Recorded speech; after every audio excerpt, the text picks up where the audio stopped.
butakwata avudde eno XT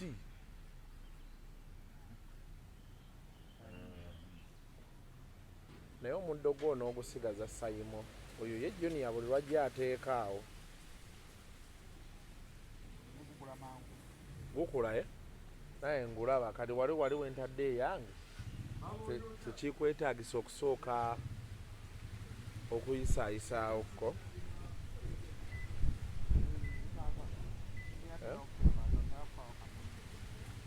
ogenda kuteekawo ki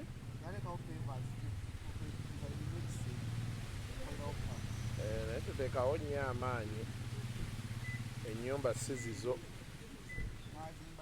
oyinza okulowooza nti wuwo tuteekawo nnyo amaanyi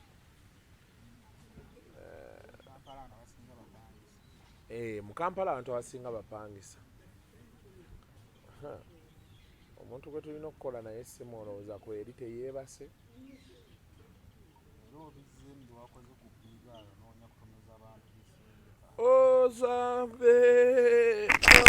ozambe shifura Tamale Junior takwata budde takyakwatirako ddala budde naye eggulo yadde Mande naye okuba endongo ya Mande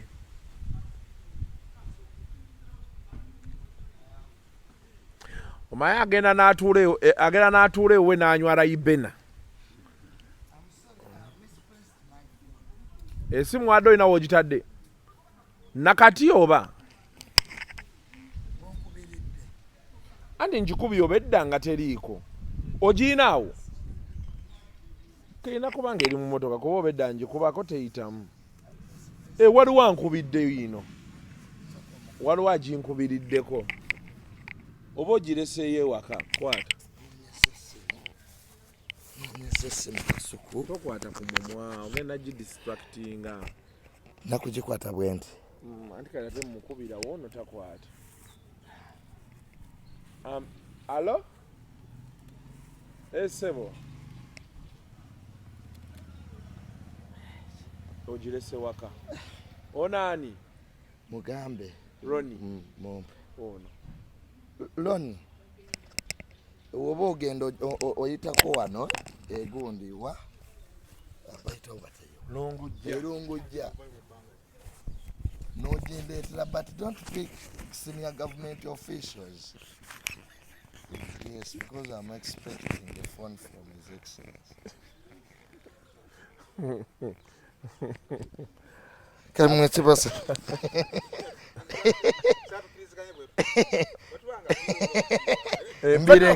mbireke sibatwaliramu ebyo mbikole nga ndi walala kwegamba I should give you respect for God's sake nga tuliwa kwa mantali agenda kuba fenga ffe tuwe ekitiibwa bw'onootuuka eri mu bantu babalamu abo abapalapase producer jako tutandike kasuku live olunaku olwaleero. Munnayuganda w'otudde toyugana sooka enkunyumiza omulanzi Jafari Senkubuga asangibwa ku lusozi Lusaali mu Kyaggwe azze okukukolera ku mbeera embi ekulemeddeko ebintu byo byete bulungi ng'erigenda eddamba. Omulanzi Jafari Senkubuge Omukama Katonda gwe yattululako amaanyi ag'ekisalaziba nga gwalina ebirooto eby'omuddiringanwa by'otategeera va mu kwesumagga dukaza wakayiba ku lusozi Lusaali mu Kyaggwe. Omulanzi Jafari akunnyonnyola akawonvu n'akagga ate ng'okukukebera kwa bwereere kubanga naye ekirabo Omukama teyakimusabaako yadde ennusu. Naawe alina ebizibu nga biva ku majinni, emizimu, embeera embi eya buli ngeri. Mutwalire omugugu gwa kutikkule gwe weefunira oluserese tokkalire. Obubaka buno nga bukukutteko kwatalidda mukono wa ntono oviremu ku siteegi y'e Nakisunga. Aba bodaboda bakutuuse nga gwava e Kampala ne bw'okwata eryato ku mwala Eggaba ne likugobya ekisinsa oba ebule n'obuuza aba bodaboda ojja kuba butoola n'omulanzi Jafari. Oyinza n'okusooka okumanya ebikukwatako nga tonnagendayo ku bwereere ng'oweereza ekirooto kyo ku nnamba gy'olaba. Oyinza n'okukuba ku ssimu eno endala. Awo omulanzi Jafari Senkubuge ye n'oba ng'omukwasizza kibyago kuserengeta mu Nkulubagga. Eddembe liringa eddembe baana bakitango omuntu yakidwe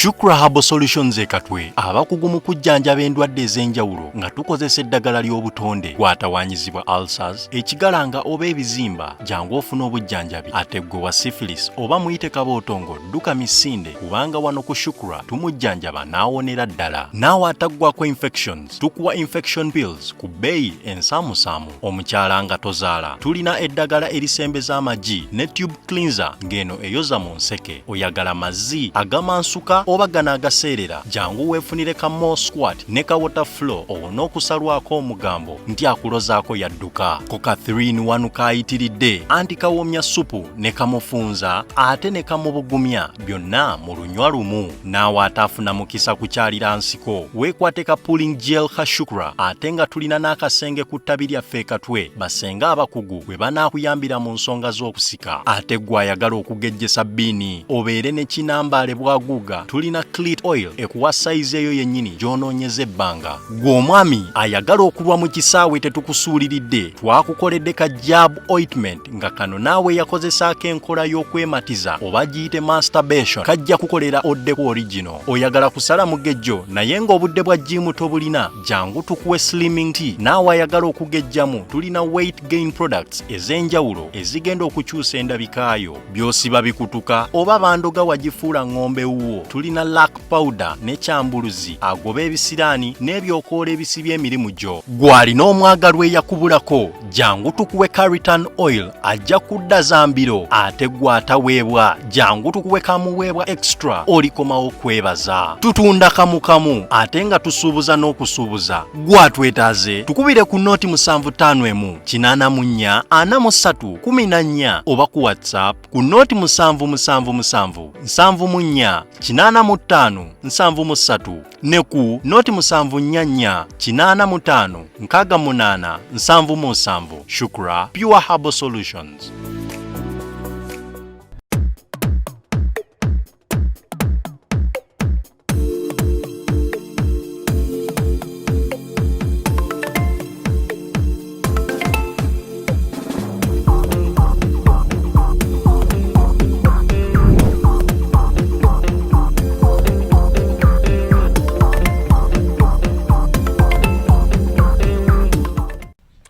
Welcome to yet another edition of Kasuku Live. Olunaku olwaleero ndine Tamale Junior. Yes. Ebyaffe tuba tuzze nnyumyamu. Tuba tuzze ku nnyumyamu. Ebisigadde nabikuleko binyumye nkulaba wasaimo. Ebisigadde mbinyumiza wasaimo ku live. Wano no we tutudde no pano weebeera. Pano weebeera. To celebrating pano ebyaffe maze emyaka kati esatu. You see? Esatu? Gumu. Pano yawezeza omwaka. Kaye tamaze emyaka ng'ebiri. Akaye yagenda last year. Yagenda last year. Yagenda last year. Kaye yagenda last year ndowooza mu October. Yeah, kirukinganga a very very long time. Yes. Segera. Pano yatandika ddi? Pano yatandika so bakuba omugenzi sima masasi. Omugenzi ngola amasasi. Bali batandise. That's when we started that. Ekitegeeza mwawezezza omwaka. Twawezezza omwaka. We need to get a cake. Ku pane eyo naye pane eyo nno naye badde tesaaga. Si ye yabatabula ne kaye? Pane yatutabula ne kaye awo. Ne tufuna ebizibu awo ate kaye n'agaana Frank Ntambi okukolerako.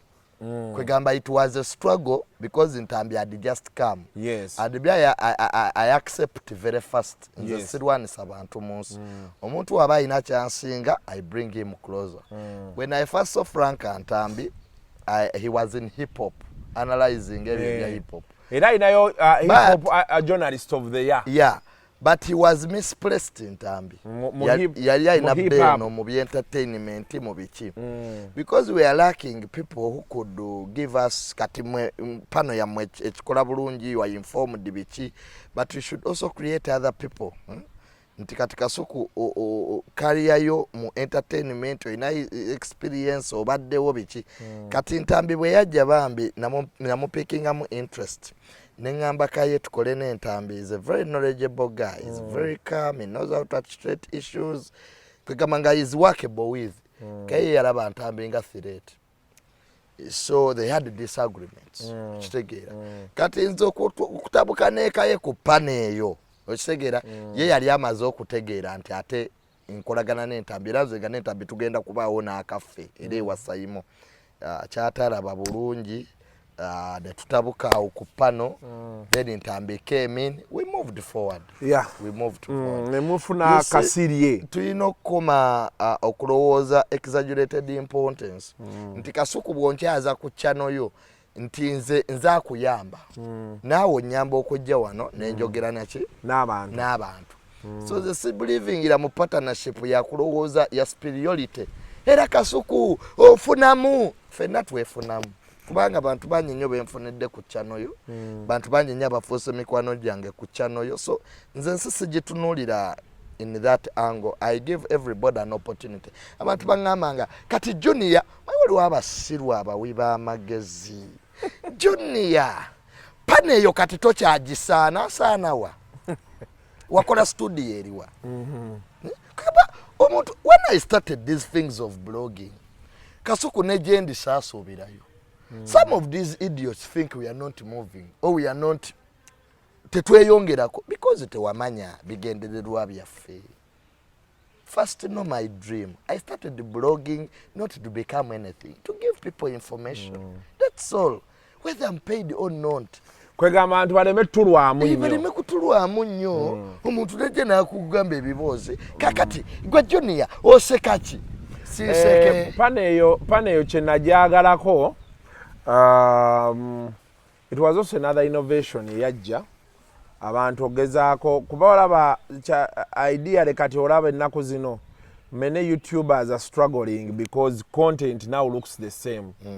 So kati bukiseera olina okuba olina akapya k'oleeta. Kanalayo Saimo yayongeddeko ne Sunday naye ateekayo.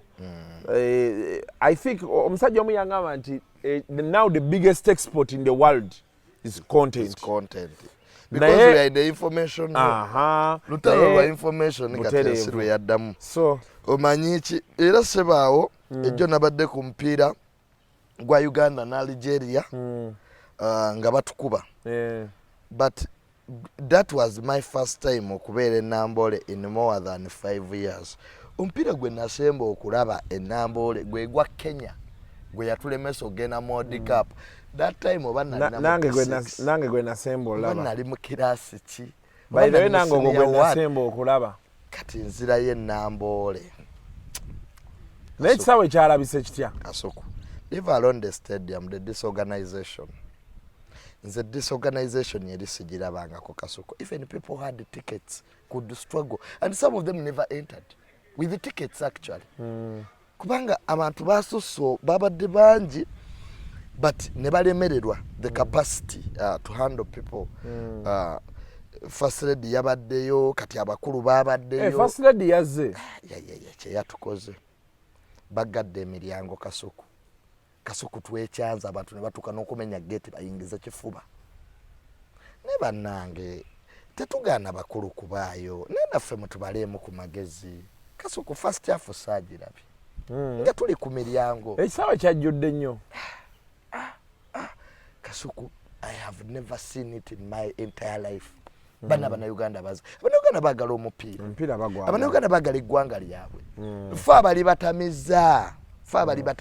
Kubanga ne bwogamba nti ogenze kuwagira Uganda still we want to ofune essanyu era you find this organization. Nyambako omwami ono omulagirire wano. Bananga abakola ku kisaawe ekye Nambole bambi muteekeewo mechanism.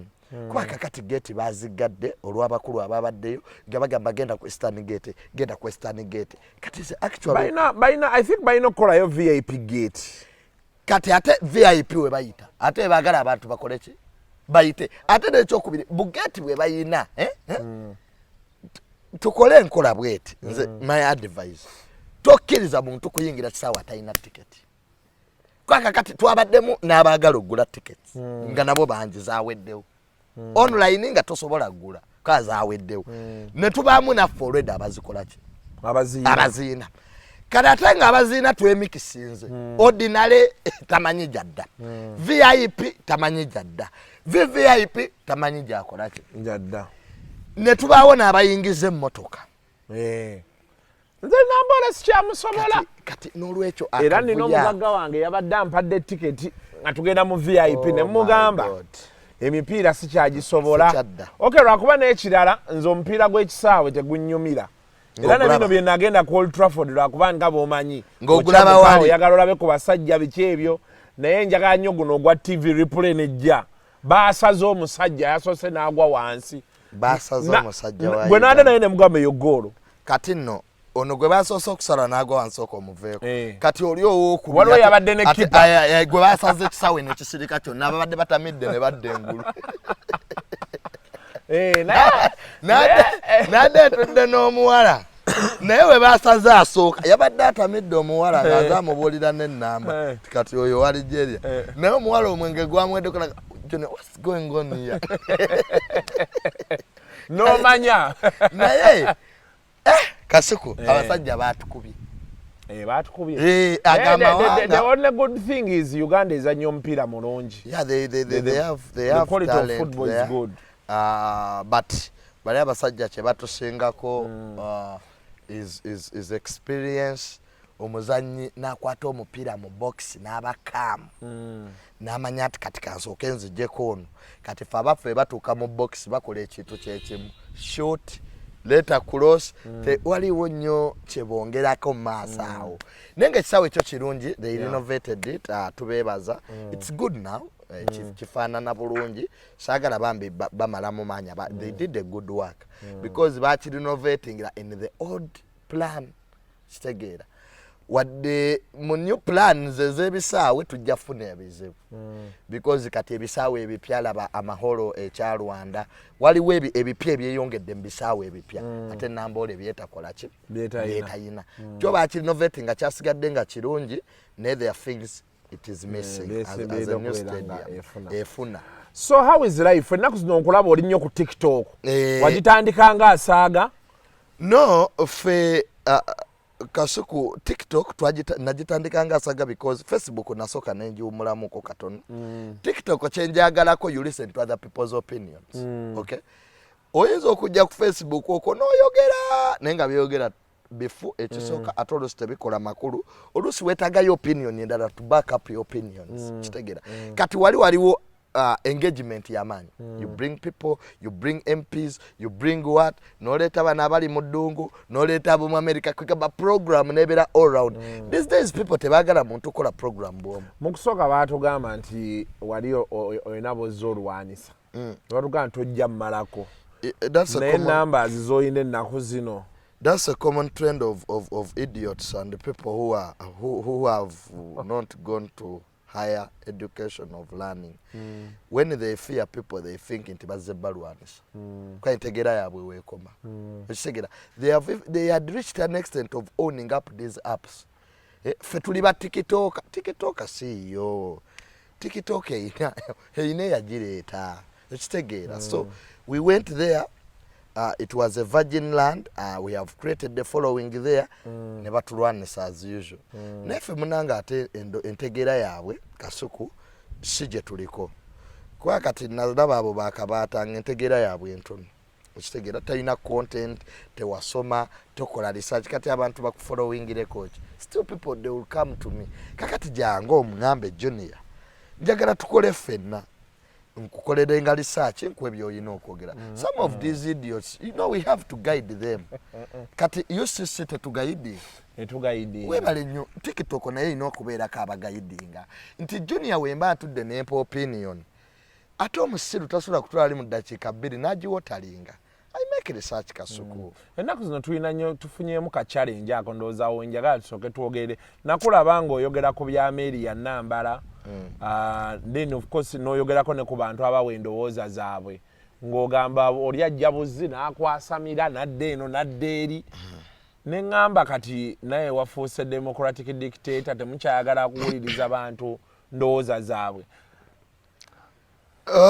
Ekya Mary ya Nambala tusookera what happened with you? Taata we yajja nanga yajja leeti mu show nanga mbadde ne muganda wo omanyi Kasuku ndi mu misango gye benjituulamu benjituulamu ekizibu kati ffe ba content provider kye tuyina oba aboogezi nti tudde ne bw'oleeta amazima ensi etondowadde abantu batondowadde Kasuku tudde omuntu ne bw'omugamba nti tanyumye anyiiga nafuna story kwa Marian Nambala nge yali bawe because this is the genesis of the whole thing yali bakyawagana naye si bulungi bawe musajja mugagga nnyo ayina bondi y'emmotoka kati bba n'ayanjula mukyala namba 2 ku mukolo naliko era n'emmere saalya kuba olugambo lwali lunzita nga nina okukolera ku bantu mbagambe nti Marian Nambala watandika okolera abantu olumu mbakolera olumu sibakolera kisinziira ddi n'abantu nabo betukolera nabamamu tebategeera babategeera nti tubakolera kati search information gye nali nina nga siyinza kulinda so nenzija nenjiwa abantu nti Marian Nambala ne ka video nenkateekayo kituufu omukolo gwaliyo kituufu omukyala yakyayibwa kati bwe namala bambi ku mukolo gwa gundi gwa Uncle Chimbowa Marian Nambala we yasanga tatanga namugamba Junior nvuma Junior ndi bubi njagala to having some lunch tunyumyemu we sort out our grievances nayagala nnyo Marian Nambala kye yakola and kingamba abantu tonkubira masimu kunja Samira gwe Junior ojja kulaba sina bye ngenda kulaba bwe mba nkogeddeko kamule get a dialogue with me. We share information. We share content. This is the way to go. Ebikolimo byenkoko. Era Marian Nambala naye singa yajjira wali. I can handle you at whatever opinion you choose. Bali baganti akutwala mu kooti. Nga teyagenda. Kasuku abantu baleme kututeesa n'amakooti. I gave out the rightful information to the people. Esegera jango onsange on countering ngai Junior information gye wawa abantu nfu okitegera we have that dialogue nze kyengamba abantu neto very kunja Samira ati nenda baba no mwana talina mpisa ndi mwana wa nnyoko nkola mu kisaakaate gwe sibaye nnyoko yampa data gwe nga sina mpisa am I your son akakamanyiro kamwe mukatwale kuba kakati lwaki yetonza alya wali oyagala nneme kulya nze bwentyo bwenkola I ask for forgive when I'm eating nali ndya byanyanja nga planned kid ndiko chips kati obadde agatatanga nkube you want my father to cane me what have I done that you to this kukaba manyira Father of Mirundi buli family Kasuku eyina ebyayo fe wetwakuliranga Kasuku kati gwe mwana wo oyinza omupanishinga ng'omuga sijja kugulira ice cream for a week nigga kati when you look at these poor people abalowooza nti fe empisa zinnyambye eki nze Kasuku emmotoka namala kusewuka mpisa n'enjigula nze teri munaku antwalako era nasaze ekisajja enkuba ekikuba kibeerawo ku kyalo Junior antwalako ne mga kala bw'oli kala kugwa omusana nja kutwala kati otobye ketebezanyiza amasanyalaze emmotoka z'amasanyalaze ziyingira mu agituulemu amasanyalaze gamukube ati emmotoka eraga malfunction kati mpite makanika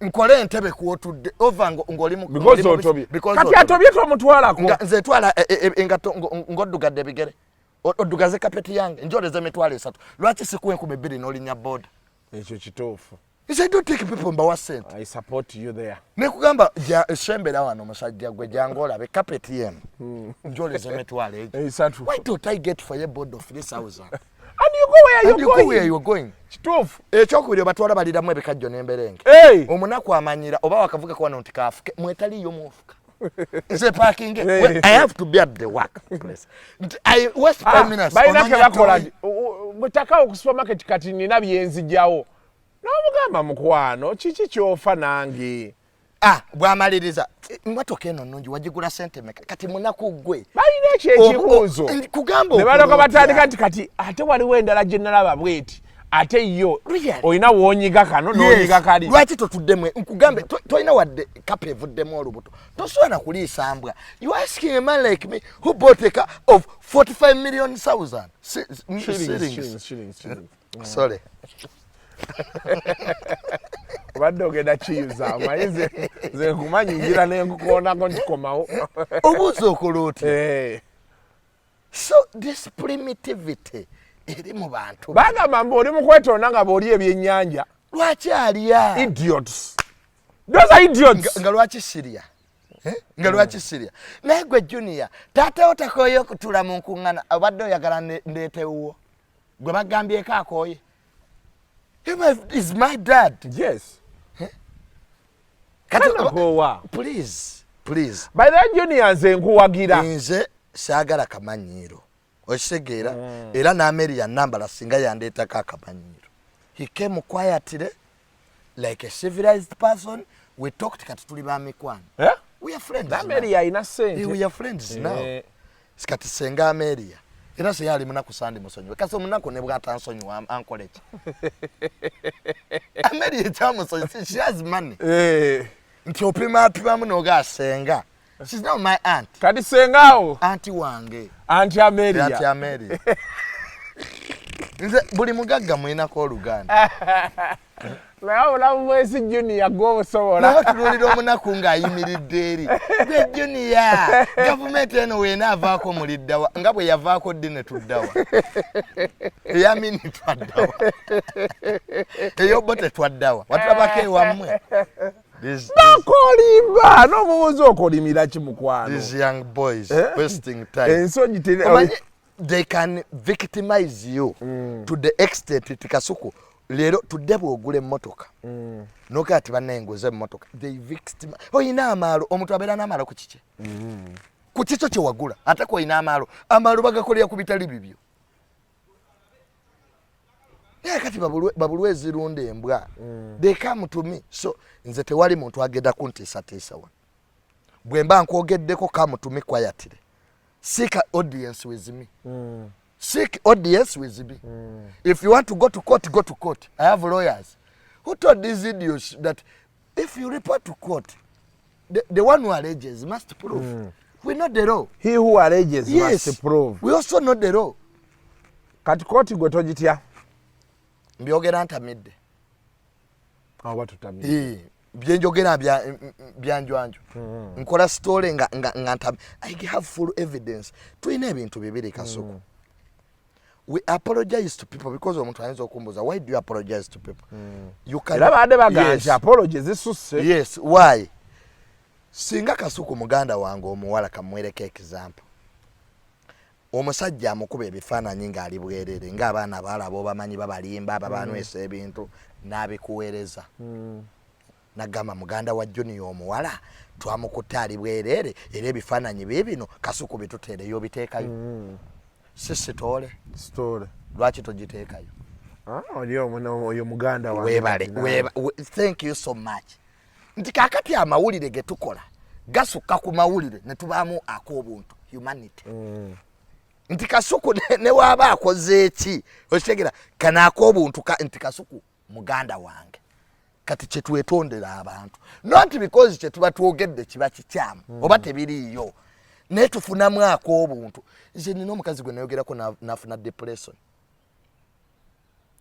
omukazi yaŋŋamba ekigambo nti mubonna Junior gwe gwanjogeddeko bwoti mubonna omukazi nafuna depression ebintu bino mune byetwogera biba bitufu kuba amazima gano nze naye waliwo abanjogerako ebitufu nenyeega nowulira ng'omuŋŋamba naye ng'omusajja oli yagamba nti ye takumanyi yamala n'antegeera kyannuma ekyakuluma I fought so hard nti antegeera kati yakutegeera otayinza butantegeera omanyi kasuku nze ninga kapa I wait for you at the last moment I must have the last laugh nze you can choose to open nze nina lesson ssatu you can choose to undermine me nongamba Junior sina kyenkwetaaza nkulaba bulabi do your thing I do my things yes ne to moving forward yes you can choose to tell me that I'm your enemy I'm going to fight you I'm going to do whatever it takes to put you down I can fight you still I can handle you ne wabaawo omuntu nga mukwano go naye nga temina kimwefunamu nnyo kakati undermining me omusajja akola views akakadde omwaka and you say don't know me belittling me okyogedde mutima ki yamala n'antegeera I made sure nti antegeera olugezigezi ne lumugwamu n'akajanye ne kamugwamu n'okweyambaza obusuuti who had the last laugh now it is me I'm an expert in social media wars I look at idiots nemgo nonja mufunira wano I will get you from no here. mutereka Nina black book mwemba wandika. Era nyenda taking. The other day there is a certain big people who came for reconciliation at our home. Utugezigezi ne rumugwa. He had to wait for me. Nensoka naba. Natwa mga Nebo nabe envumye nga bagala reconciliation muleme kujja omwomu. Get a WhatsApp group mujjo mulundi go. I meet you. But I have things to do. Kaba musicha abajukira. Omuntu akuzana ka Junior wamba nuga yigwe poze nakuvuma. Kikado omusajja muserikali. Namusanze ku kisawe nga namuvuma. Namuvuma mu byasi papa. Namuga afande mpozi gwani nakuvuma ki. I don't remember. So form a WhatsApp group. Put me there as an administrator. Mbabulire wawe babansanga. I can meet you. Mukole meeting yo mulundi. Ngaba tudde wano tudde wali. Tekino kive mu ddiiro. Nebyo by'okutiisa simanya mutubuulirira nze tombuulirira. Ensi yembuulirira. The world is my teacher. Bwe kukuba noyiga. Bwe nkuba n'enjiga. Bwe neekoona n'enjiga nze ensi yembuulirira. Ntegedde abantu si kukumbuulirira wabula ensi yebandazi. Okitegedde? Abantu batandise okujja nga bazene reconciliation. Bage nvuma abo mu WhatsApp. Omanyi Junior oli mwana muto sizaalisa mukazi sisala byoya kati ndi muto wa. I shave my beard. Yes. N'ebigundi bibyo birevu bibyo. Yes, ndi muto gwasasula ewange. Kamanyiru onsinga kigwe. Junior toyina mulimo mu kika kyewammwe. Okitegera gwe genda onenye nnyoko mama okuzaala musajja omusiru. Don't blame me. This is my lifestyle. You either love me or hate me. Nze segula situndha ice cream. Siri malaya nti buli omwanja gali. So toleeta lugezigezirwo oba olyani. Is advise muziteeke ku baana bamu. Be muzadde. Nze najja mazeeko. Okitegera Kasuku. Nobody. Don't come to my home to lecture me. I know what I'm doing. So banabe ebweru. Omanyi kakati ensi nze kyali ku nsinze. Abebweru bakyakuliko. Bamanyira. Omanyi omuntu akuwa emitwalo 10 n'alowooza yakuliisa. Olaba gwe Junior nakuwa $1 zange tompa. Ebyokunnangira tompa. Nze nina abantu bennagoba. Aba abagagga. Nze kyawana abagagga nze. Kasuku njagala obugagga bombe nga mbulyako. Nebino ebyokuba endulu omugagga yazze nwebere nabagoba. Nzate bwe mmala omuntu mba mu mazi. Ebyabbere yo taddemu bya. Ati kubuulira byange. Bangi nnyo banguliranga omwenge nkuba endulu kati njagala poloti. Nange ntegeere nti omugagga namufunamu kino.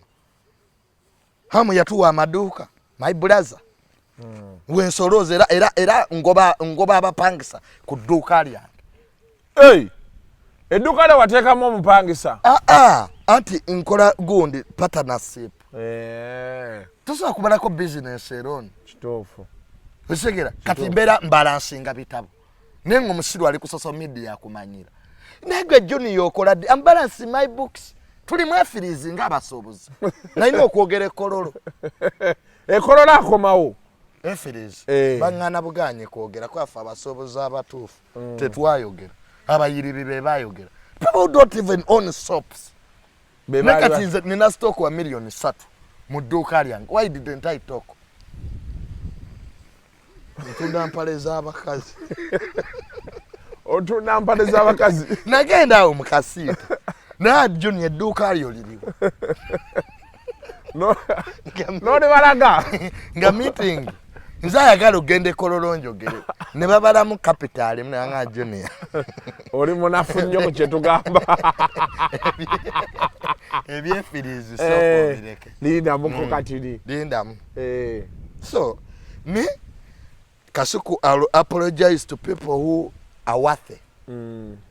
Abatuvuma tujja bavuma. Kyotuwa kye tukuwa. Abagala dialogue tujja jibawa. We can even work together. Nze nina wana abayimbi. Nga nasooka bavuma then we become friends.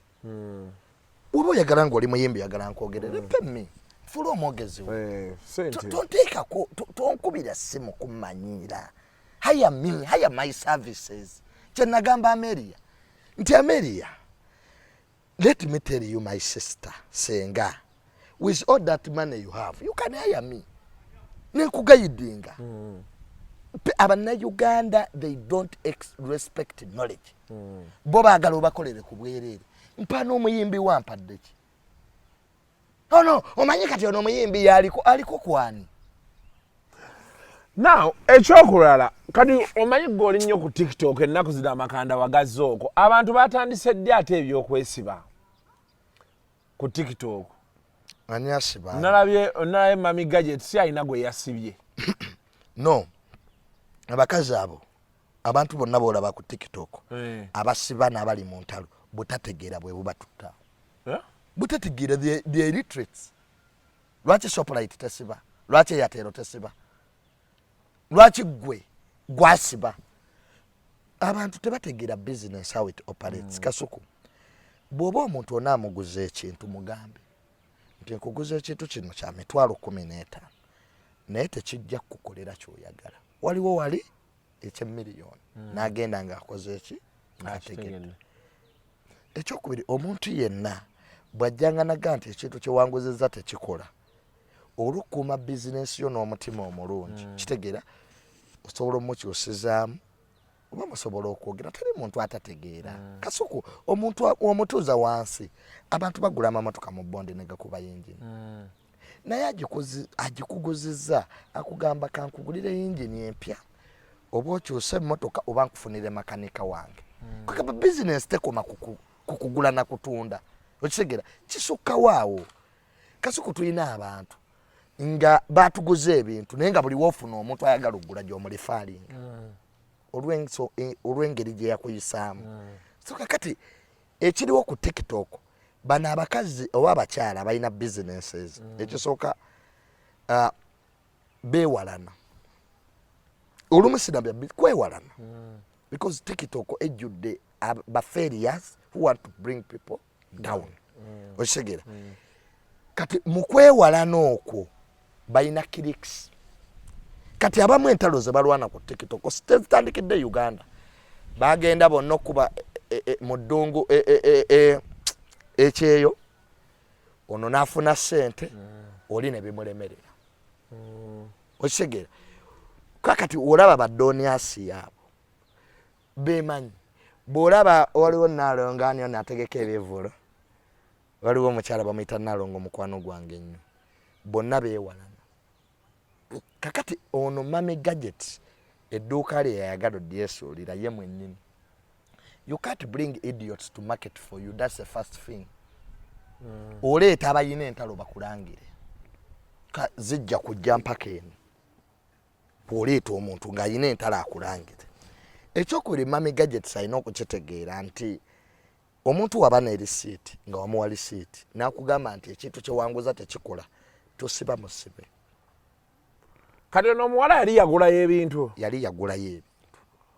ate story party yosaagi ne risiiti agiina omuwala yagulayo ekintu kya $15,000 tekikola byo iPad ebyo biveeyo tebikola teriyo naawe iPad gyogenda naye gula ku $15,000 kuba abantu era kuziba babigulira abaana baabwe ogenda okituusa internet tekola bulungi ogenda okituusa byo biba bikola yes n'ekyo oyagala kikolere tekigenda kikukola ki ekizibu nakidda nekuba no bakasitoma abaffe kasuku omuntu ajja n'emitwalo 7 ayagala kugula kintu kikola nga $1,000,000 tosobola kugula lawumu n'oyagala ogivuge nga emmotoka yeeyo ey'omujama kati nabo omuntu asibyeko vitiz agivuga mu mmotoka y'empaka agisibyeko tabo kati bali abagikola vitiz bawulira batya ng'ogitaddeko tabo bo baali basiru obutagiteekako tabo vitiz erina stabilizer giwese koona nga nene yange erina okuba sportsika sigitwala ignorance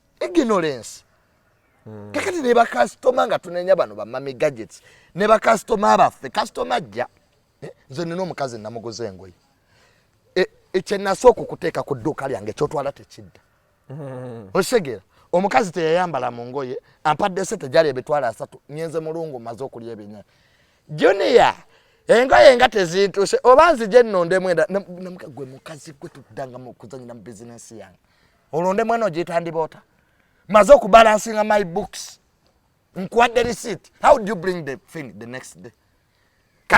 Can I refund you? Oyina goods once sold are not returnable. Eriyange ringa supermarket ko kituto otegeera. Kakati ne bano nabo ba mami gadgets nabo nga tubanenya ne ba customer nabo bakoleki bakyuseemu nti tosobola kutwala kintu ate n'okizza ate ono aba akola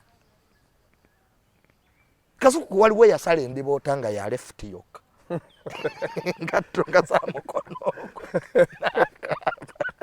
nakaba business zisala Kasuku omusajja yasala endiboota ng'engatto ludolu left mama agendo zituuse ala junior ine yobozi byekisiru nanga dawo fuse gatata olimba misana nedda munne abantu bapakira emmotoka mu container yenyige motoka ne yenyiga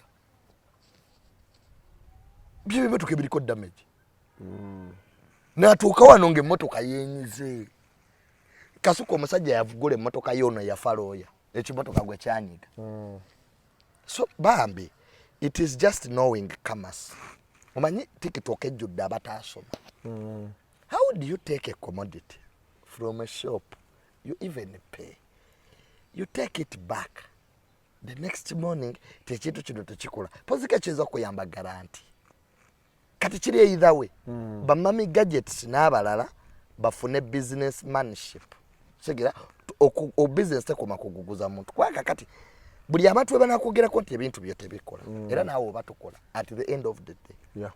So it is just two people. You see the problem is bringing everything on social media.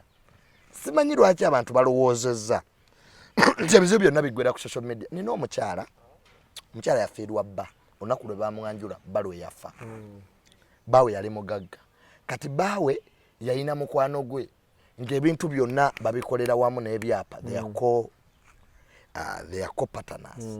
Kati babi omukyala we yafa nayagala ebintu bya bba bimuddire n'omuwami teyaleka wiiru kati etteeka ligamba nti omuntu atalese endagaano family etuula neronda ba administrator ne bafuna letters of administration they can manage kati babi omukyala talina family y'omwami ndowooza bambi temwagala kitegeera kate nono kopata namugamba funa letters of administration fe tukuwa ebintu bya bbaawo obimanaging taziina kati yaze nangamba njagala obanvumire bati manya amateeka nagenza okukebera mulandize waffe ng'omusajja oli ebyapa yabikyusa n'abissa mu mannya ge kwa kukyapa kwali kati omukyala taliiko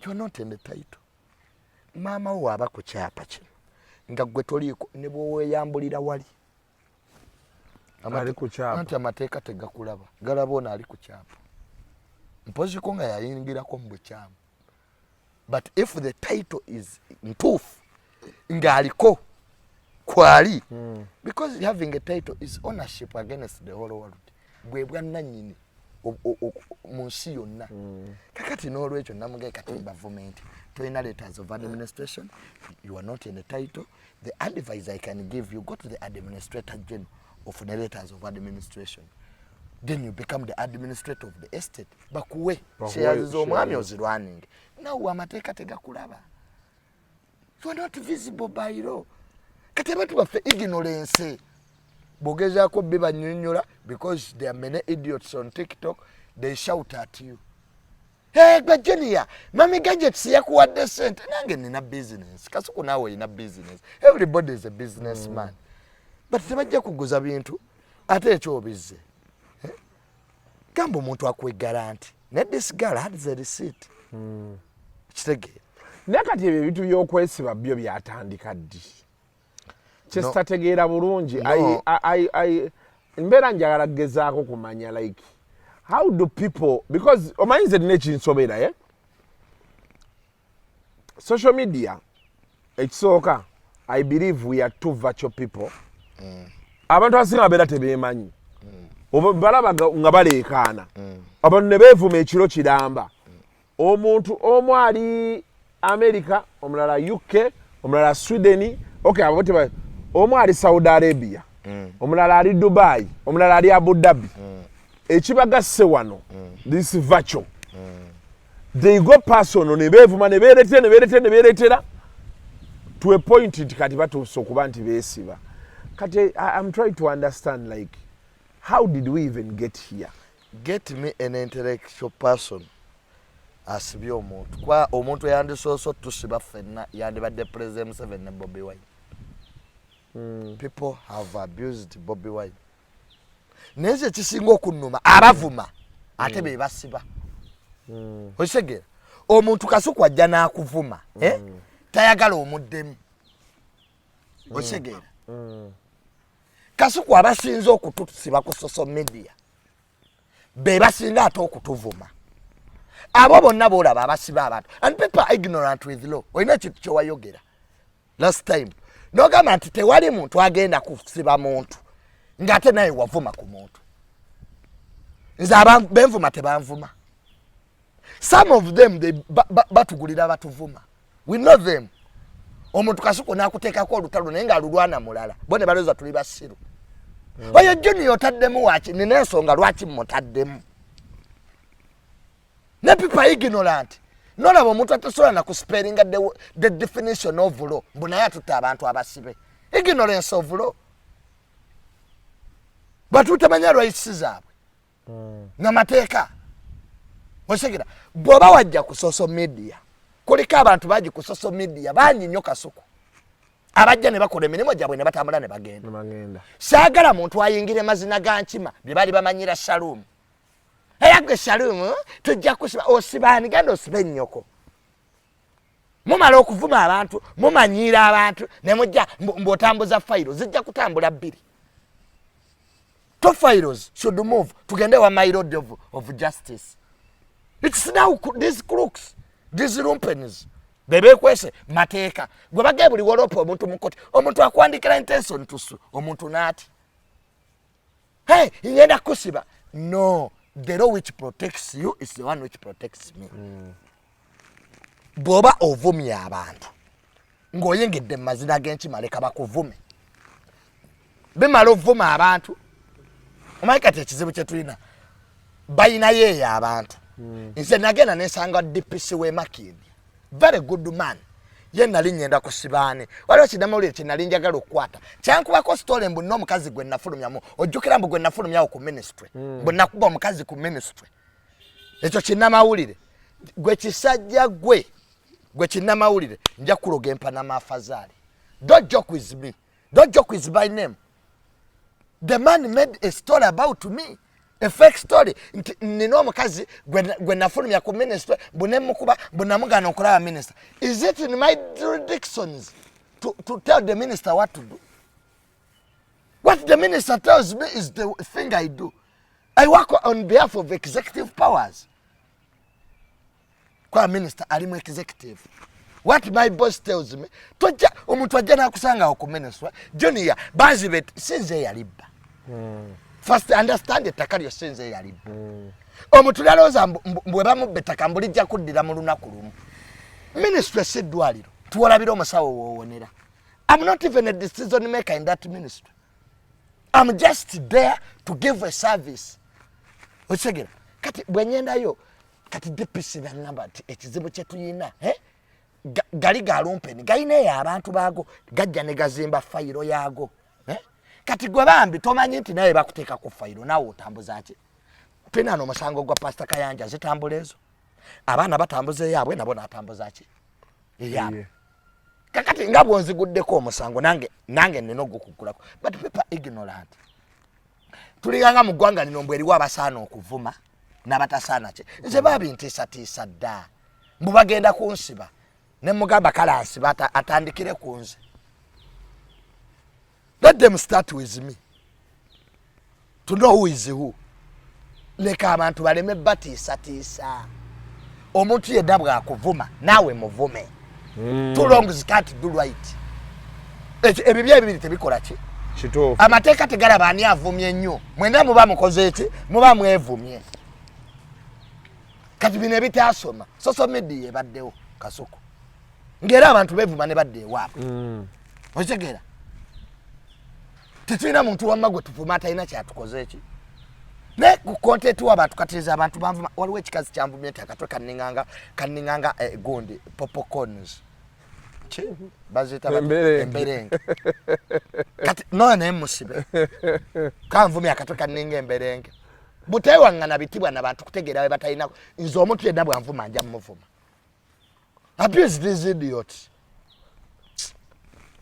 kati pressure teyavaayo pressure muleke musajja atwali mirembe je kati segera so tewali muntu kasuku agenda tutisa leka abasiru besibe neje sagala muntu kuteeka mbitu ebyo batisanga anti bo bagala bakuvume gwenga tonyega wali wala license y'okuvuma mu Uganda ti eno group ye ino okuvuma abalala nzola batatange yangamba Junior abantu leka wamma batuvume naffe tubavuma gwali abekoti babelonde tugeze mu koti okulopa tata wabe yagamba tatange yangamba nti abantu baleke batuvume naffe kasuku nga tuvumye abantu wano kasuku nga tuvumye abantu katatange nga Junior abantu baleke batuyingire Junior tuyingidde abantu we have destroyed careers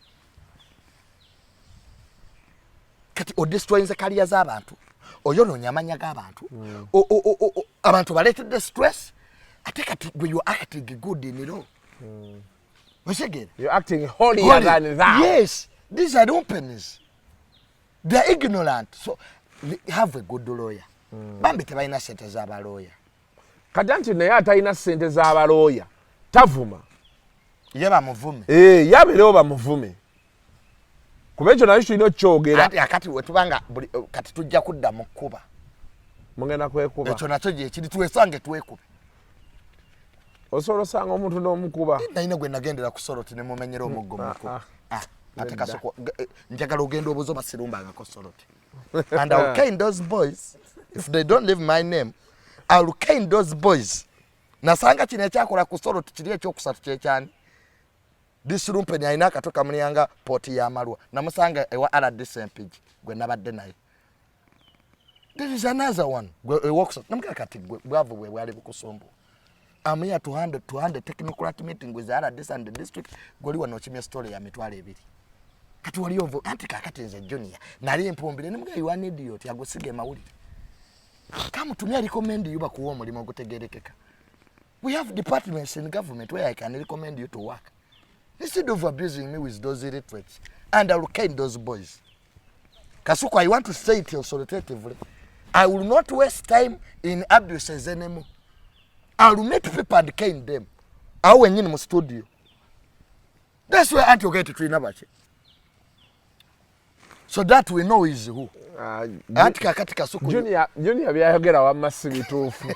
Tajja bikola. Tuli anyumyamu binyumye. Alukane is ogera no go abantu bativi bazitandika kutuvuma. Was there a vision called Junior on a certain television? You find people discussing me. Mbandi mu sitting room on watch. I mean FC watching ndi ku DSTV ne bakuwereza abo video. Alukane people. Kasuku tugere kuddamu kwerigana abantu. You abuse me, I abuse you, you abuse me, I abuse you. That trend now should stop immediately. Futebatu wabyakola tuli bana baba. But you find all the people sitting on me, bantu ulako. They are too yasamukative tebategeera. Numuga alukane you. Manyi wonyigirize nyinde Jomasai Kasuku naguze emiggo. You will see what will happen at that television Sorot. You wait. No musomba namugamba. I told even the pastor that if you made this television to abuse me, one of us will know who is who. Let us not be victimized in our country. Anyway. Kati we to handle ourselves. Anti kati ebyamateeka because be with you. Izo ojja kutuula onvume ku TV, I will find in that TV station. We shall know is who. As it my father attacked television sets, Nenyondo. Yajjako ne ku red paper ne mundu. Yes, waliwo ekisuka. Tuba tuli awo nga gusi. Yes. Ekyali ku red paper. Nja kujja n'amayembe gange. Nze sirina mundu. I will come with horns. Nja kuloga omuntu ekinanasi. mu studio kadde wano kwi if they don't leave me alone I've made my life. I'm an entrepreneur here. I'm a technocrat. But you discuss the Mumpesa our number. Me son of Mirun, son of a freedom fighter, planned the kid. Ngamulioko mumvu. Okay. Yes, you say collage. What a day. What a day. I think ngana bwe betwala nti ba kitalo. Nafe wetu batwetwala kasuku. Twajjemu kino. Fe tuli ba social media. Nafe nga bwe mwetwala. How do you abuse me? How do you abuse me? I'm a family man. Hey, na family. Kazi bana bawe bagenda kasuku. N'abakazi bitu by'abakazi ebiwachi bikyaganya okutambulira my blazer sente toyina sente benjagala bensuubira sente eri waggulu kasuku abakazi badibudde esente kati era omusajja obonaku banne tukole sente teri munaku agenda kulya bulungi musajja munange kola sente teri mugaga bufusombo gwe bufusombo yo abanaku balya kiriwo kalya kyayagala babeera beekomomma kakati omwana olaba kasukunza avuga Subaru yiyo girabe abaana bakyansumbuwa omwana omuyita akuwa ennamba n'omugaa can I get your number naga Junior wait a second akuyitako abaana ennaku zino bavuga amamotoka abawala nabadde kuyuwala awo waliwo mukukyali wange bambi ali bweru awo nakawala kuyuwala eke yayagala kati nantumayo kasuku nazzeeyo obuzi omuwala namusanze ndowooza nze agenda osasula kasuku omuwala yajjaeyo kaadi ezo nasasula ebyokulya n'amala obisasula kasuku omuwala nangulira n'amafuta yakuteeddemu nateeramu amafuta antwala ago kasuku omwana we yamaze okunteeramu amafuta ng'avuga waliwo bino bitoyota ebifaanana nga hama bino ebifaanana nga hama byamaaso manene bwe biti bay biringa eno laavu fempya nangamba Junior your friend is not worth my standard he will make me remember my past wanje kati kyali wange nemukira nemugaa kyali wange amaanyi gampedde kiralamu kiri wati kite omwana yagaye nti tali standard ye ajja mujjukiza namugambye egayi yezimba awo yakagula kapoloti ezirobwe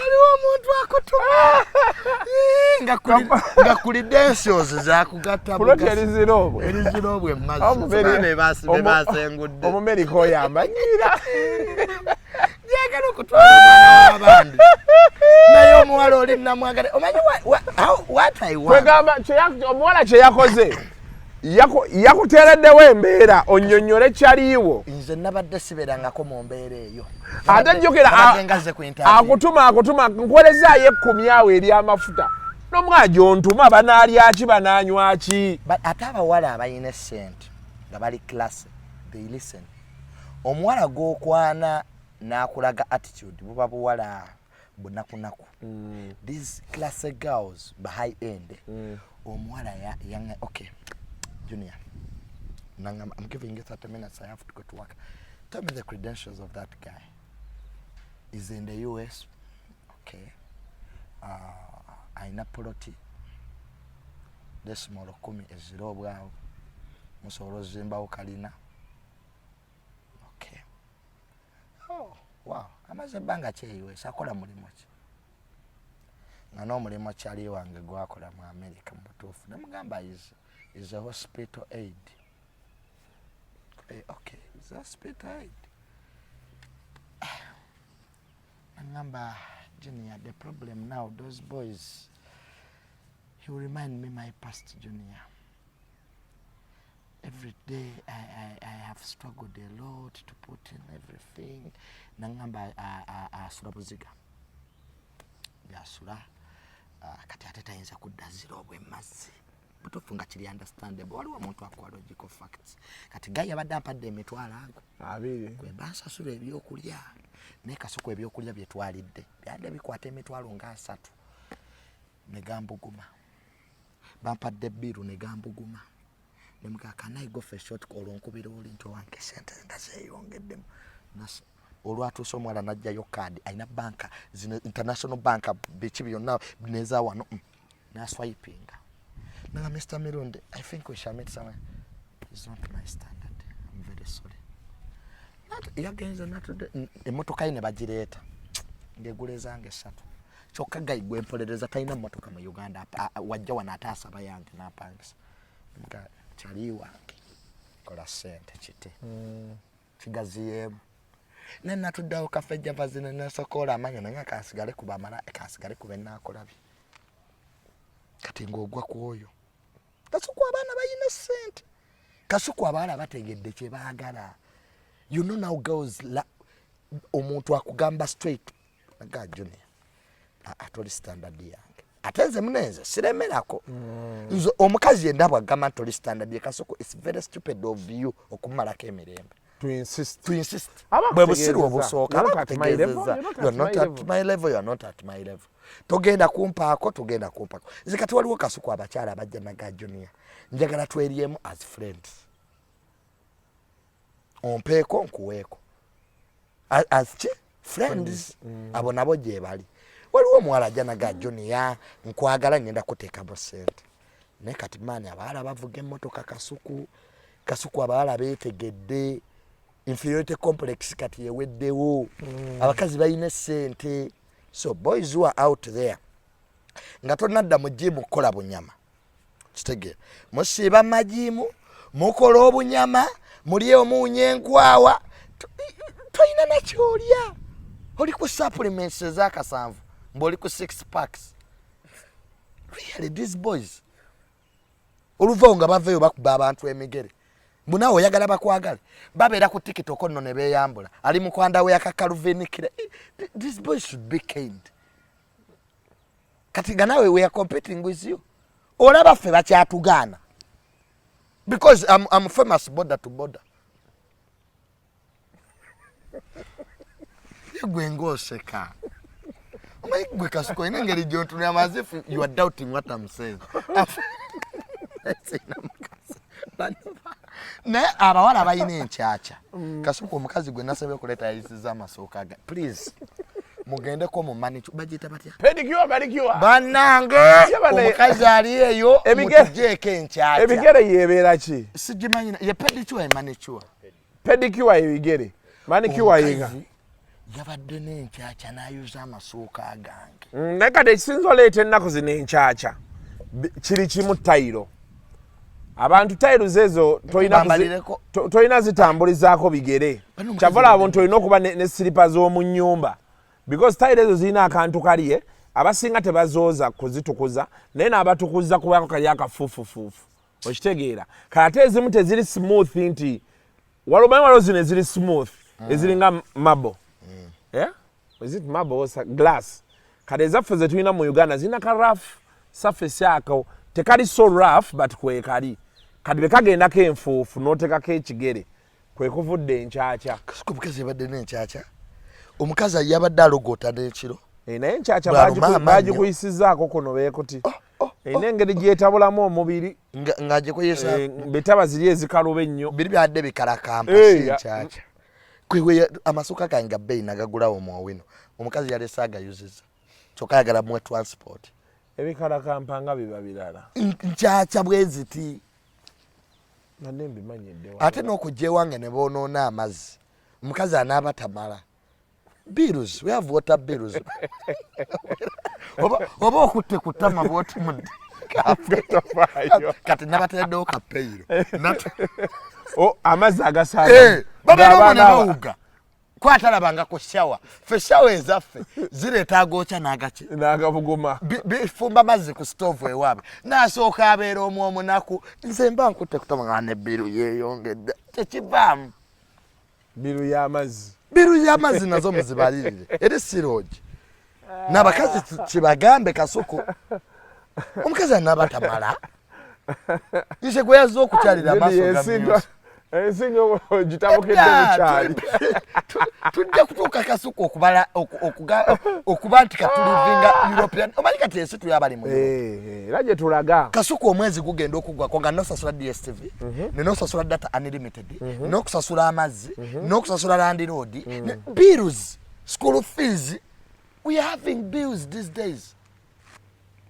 so nolwekyo ebintu by'abakazi byo bikyansumbuwa Kasuku sente ogenda n'obalamu omusaala gwo ogutemeteme nga tebikwatagana abavubuka mukole bakole abavubuka mukole teri mukazi gwogenda funa ng'oli mu gym ositula bunyama ebyo mubeereeyo muli ku supplements simanyi ogezza simanya lubuto simanyi okozza lubuto my brother omugagga aba mugagga nze nvuga emmotoka yange nensanga akaana nga kanyirira nenkajja ku bodaboda nenkateekamu n'okatwala ate nenkalaga nti nkatulopinze good life is ki good life teri agenda kwagalira ku bodaboda nga tosobola kuregulatinga SC kwaffe embuto tugende mu maaso nazo Kasuku omugagga aba mugagga omugagga tebamusalirawo kyakkola obulungi bw'omusajja buli ku ssente my brother naye kati okozesa olubuto babeera n'obutumbwe bwe buti mbu bali mu maanyi ga kisajja amaanyi ga kisajja ze ssente nze omukazi yanga mukole kaliga style bagiyita kaliga nemga madamu yo jakusasula jakongera ssente kaliga yeri wate mubeeranga supayida anti mbu amagulu ogaleega bwoti nemga madamu togenda kundeega kiwuubiro enkya bantwale mukedde neki nemga kaliga yo ya ssente buno bonna bumisonal obonja bukola fufu ate balina kano ke bakola Junior am coming saka mainipo amabeere gagwa bwega kati simasongo ndisitule ndisakinge muleka obustyle mbulekere bana abawala abato nge ebere liti wogambira am coming saka mainipo ne ebere ligudde owoza saka mainipo ne bakazimwe kati waliwo sebe yanga mukombe ebigere inze Junior I saka your feet because you are coming kati waliwo omulala nali maze yena ngambo tannamba bankubidde simu ku office waliwo abaitago signing their titles embuze I haven't come namukagwe mukazi gwe twatandikidde kumu wasigaddewa gwe wenna kule mubeere bulungi